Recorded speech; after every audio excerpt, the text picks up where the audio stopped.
એક મોટા સમાચાર 80માં સ્વાતંત્ર્યતા દિવસે લાલ કિલ્લા પરથી પીએમ મોદીએ કર્યું છે એક મોટું આહ્વાન. વિકસિત ભારત 2047 માટે આપ્યો છે સપ્તધારાનો મંત્ર. ગ્લોબલ માર્કેટમાં ભારતનો હવે વાગશે ડંકો. પીએમ મોદીએ કોસ્ટ, ક્વોલિટી અને સ્કેલ, કિંમત, ગુણવત્તા અને સ્કેલ પર આપ્યો છે વિશેષ ભાર. શું છે પીએમ મોદીની આ સપ્તધારા, તેની આજના વિડીયોમાં મારે તમને વાત કરવી છે. દેશ આજે 80માં સ્વતંત્રતા દિવસની ભવ્ય ઉજવણી કરી રહ્યો છે, ત્યારે આપ સૌને પણ સ્વતંત્રતા પર્વની અનેક શુભકામનાઓ.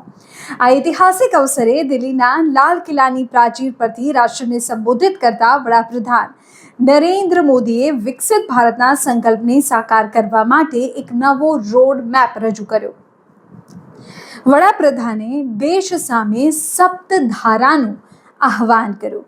વડાપ્રધાને સ્પષ્ટ શબ્દોમાં કહ્યું કે હવે નાના સપનાઓથી કામ નહીં ચાલે. ભારત જો વૈશ્વિક સ્તરે સ્પર્ધાત્મક બનવા માંગતું હોય તો આપણે કોસ્ટ, ક્વોલિટી અને સ્કેલ, આ ત્રણ ઉપર ધ્યાન આપવું જ પડશે.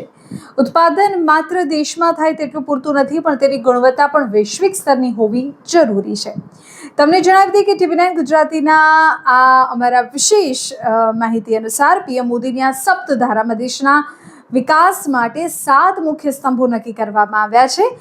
હું તમને આ વિડીયોમાં કહું છું કે કયા 7 એ મુખ્ય સ્તંભો.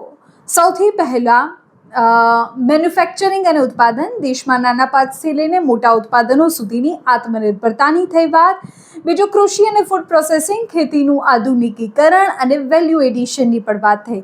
સપ્તધારાનો ત્રીજી ધારા, ત્રીજો મુદ્દો ટેકનોલોજી અને ઇનોવેશન, સંશોધન અને નવી તકનીકોમાં ભારતને સક્ષમ બનાવો. ચોથું ગતિશક્તિ અને ફાસ્ટ કનેક્ટિવિટી, રોડ, રેલ અને પોર્ટ્સનું ઝડપી નેટવર્ક. આ સિવાય પાંચમો મુદ્દો છે રક્ષા શક્તિ, ડિફેન્સ સેક્ટરમાં સ્થાનિક ઉત્પાદન અને મજબૂતી.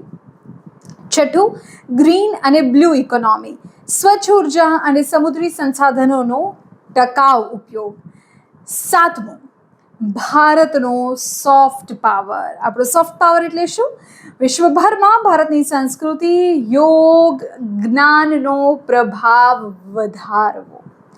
આ 7 ધારાઓ દ્વારા 2047 સુધીમાં ભારતને એક સંપૂર્ણ વિકસિત રાષ્ટ્ર બનાવવાનો આત્મવિશ્વાસ લાલ કિલ્લા પરથી વ્યક્ત કરવામાં આવ્યો છે. આ સપ્તધારા વિશે તમારું શું કહેવું છે? કમેન્ટ કરો. 2047 માટેના આ સપ્તધારાના રોડમેપ અંગે તમે શું વિચારો છો? તમારો શું અભિપ્રાય છે? અમને જણાવો.